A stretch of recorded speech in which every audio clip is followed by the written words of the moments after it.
Ever feel like we're bombarded with self-help stuff, like be positive, visualize success, all that? Right. We're diving into something a little different. Yeah. It's kind of refreshing. We're talking about the power of being realistic. Right. And to help us with this, we're turning to the work of Robert Greene. And this isn't about, being all doom and gloom. It's not pessimism. It's really about seeing the world for what it is. Yeah. No rose-colored glasses. Exactly. And we actually took a deep dive into one of his recent conversations. Okay. And he was talking about how a realistic attitude can actually be your secret weapon, especially when it comes to success. Interesting. What I found really compelling is that Greene had to kind of eat his own words, so to speak, because he had a stroke. Oh, wow. And it forced him to really live what he had been writing about. To actually embody that, yeah. So, it's one thing to write about resilience, but it's another thing to actually have to live it, especially after a life-altering experience like that. Absolutely. To have to walk the walk. So let's unpack this idea of a realistic attitude. Greene breaks it down into 3 parts. Okay. The first one is honest self-assessment. And I think this is so important. It's about really understanding, like knowing your strengths, but also, and I think this is the harder part, your weaknesses. Being able to look in the mirror and say, okay, here's where I excel. Here's where I struggle. Right? Yeah. And to me, it's like you're going into a project. Let's say you're building something. Okay.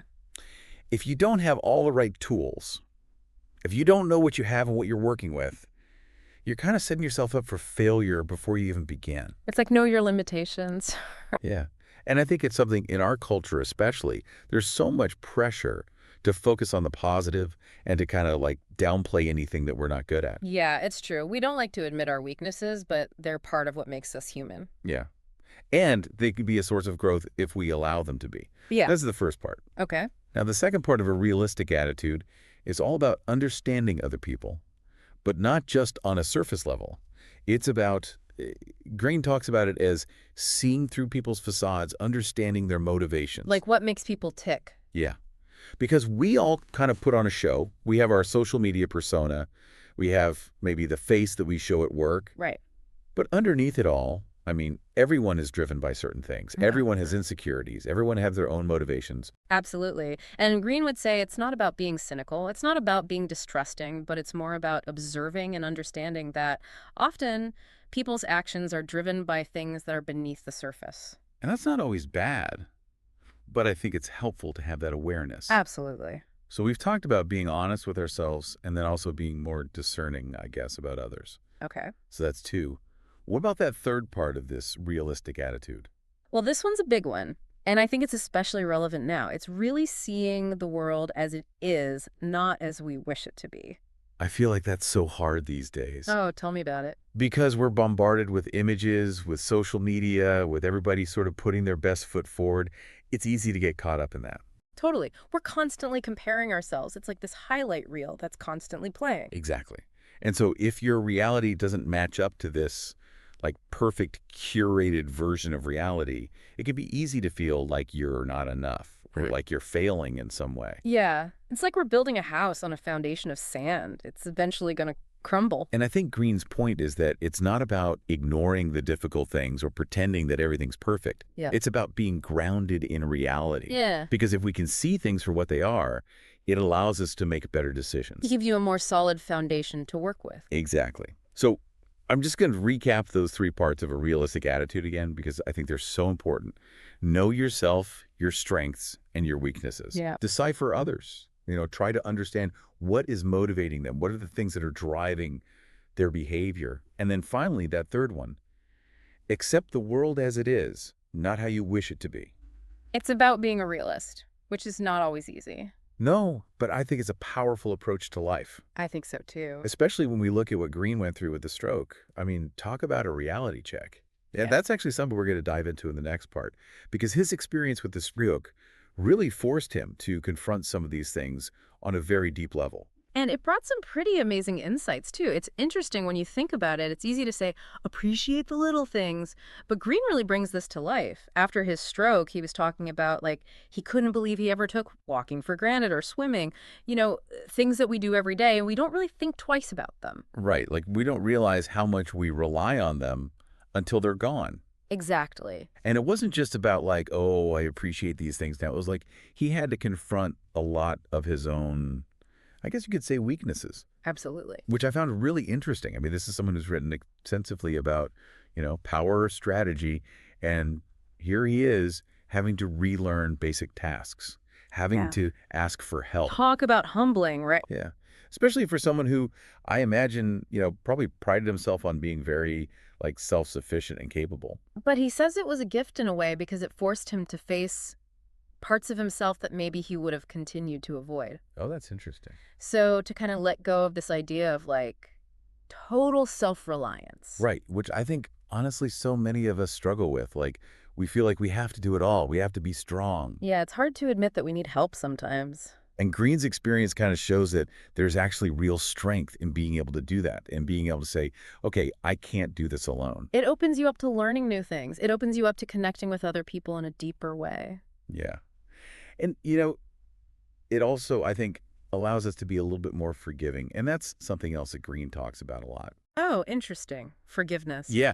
And I thought this was really surprising coming from him because you don't normally think of like the master strategist, Robert Greene, and the idea of forgiveness going hand in hand. Right. Like, where does that fit in with, like, the 48 laws of power? Right. But he was talking about how, he used to be very judgmental of himself, but also of other people, Hmm. holding on to grudges. Mm-hmm. And the stroke, it was kind of like this wake-up call to let go of all that. Like, what's the point of holding on to all that negativity, right? Yeah, it's like that saying, holding on to anger is like drinking poison and expecting the other person to die. Ugh, it's so true. It's only hurting you in the end.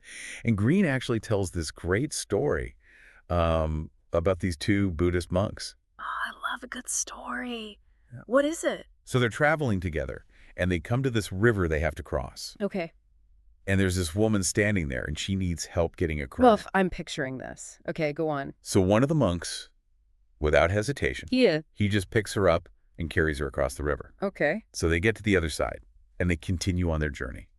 But the second monk, he starts like berating his friend. Really? Yeah. He's like, monks aren't supposed to touch women. You broke our vows. Oh, he's holding a grudge. Totally. And the first monk, he just smiles and says, well, I left the woman back there at the river, but you're still kitching her. Wow.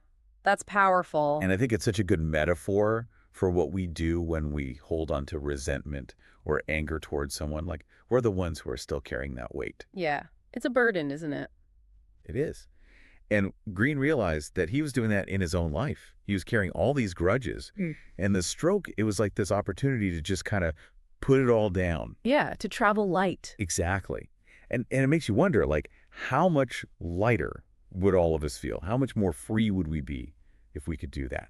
If we could let go of those things that are weighing us down? It's a good question. And it actually leads perfectly into something else that Greene talks about, which is this idea of emotional mastery, particularly in relationships. It's funny how this all ties into something else that Green emphasizes, which is the importance of mastering our emotions. And not just understanding them, but actually like mastering them. Right. Because they can be such powerful forces in our lives. Yeah, for sure. And one of the emotions that he talks about specifically, which I think we can all relate to, is self-doubt. Ugh, that voice. We all know it. Oh, I know, that inner critic. Like, you're not good enough, or what if you fail, all that stuff. Exactly. But Greene's point is we don't need to make that voice go away completely. It's more about learning how to, like, work with it, to push through it. Okay. So not letting it paralyze us. Exactly. He actually talks about this idea of like experiential learning. So more like learning by doing rather than getting stuck in our heads. Yeah, exactly. Like dive in, make the mistakes, and learn from those experiences. He even uses this example. He used to be terrified of public speaking. Really? Robert Greene. That's surprising. I know, right? But it just goes to show, I mean, we all have our things. So how did he get over that fear? Well, he basically forced himself to do it over and over again. Got up on stage even though he was terrified. And he says each time the fear got a little bit less and his confidence grew. So it's like that saying, feel the fear and do it anyway. Exactly. Action is the antidote to doubt. And there's another point he makes that I found really interesting. It's about learning to actually channel negative emotions in a constructive way. He specifically talks about anger. Oh, okay. That's interesting. Because I think a lot of times we're told to suppress anger or to, like, try to get rid of it. Yeah, but Greene's point is that it can be a powerful source of energy if you can harness it correctly. So it's more about, like, redirecting it rather than just trying to make it go away. Right. He actually shares how a lot of his own frustrations, like when he was working in Hollywood, that kind of channeled its way into his writing of the 48 Laws of Power. Oh, wow. He used that anger, that frustration, and turned it into something productive. That's pretty amazing. I mean, it makes you think about what we could accomplish if we could figure out how to do that with our own, like, difficult emotions. For sure. It's about finding that healthy outlet, right? Yeah. Whether it's writing or music or even just channeling it into your work or a personal goal. Yeah, totally. Now, speaking of goals, that actually leads us to the last part of what we wanted to unpack from Greene's work, which is this idea of, like, finding your path and leaving a legacy. And this is where I think this idea of embracing your uniqueness really comes in. Greene talks about the importance of doing work that feels like it's aligned with your calling, even if it's not the traditional path. Yeah, marching to the beat of your own drum. Exactly. And he uses himself as an example. He talks about how he faced a lot of rejection early on in his writing career. People didn't get his style. Just too different. Yeah, too unconventional. But he stuck with it, believed in his vision, and ultimately found success. That's really inspiring. It is. It reminds us that, like, the path to success isn't always linear. Definitely not. There will be detours, wrong turns, setbacks. But the key is to keep learning, keep refining your craft, and trust your gut. That's such good advice. Now, before we wrap up, Greene leaves us with this one final thought, and it's kind of a big one. He says, in 200 years, none of us will be remembered. I know, right? It kind of makes you stop and think. It's a little, Sobering. yeah. But I don't think it's meant to be discouraging. No, it's more like a call to action. Right. It's like if our time here is finite, if we're all just a blip on the radar screen, then what are we going to do at that time? What impact are we going to make? Exactly. How are we going to make it meaningful? And maybe that's the real challenge and the reward of trying to live a truly realistic life. So as you go about your day today, just remember that. What legacy are you going to leave behind, even if your name is forgotten in a couple hundred years? That's something to think about. Definitely something to ponder.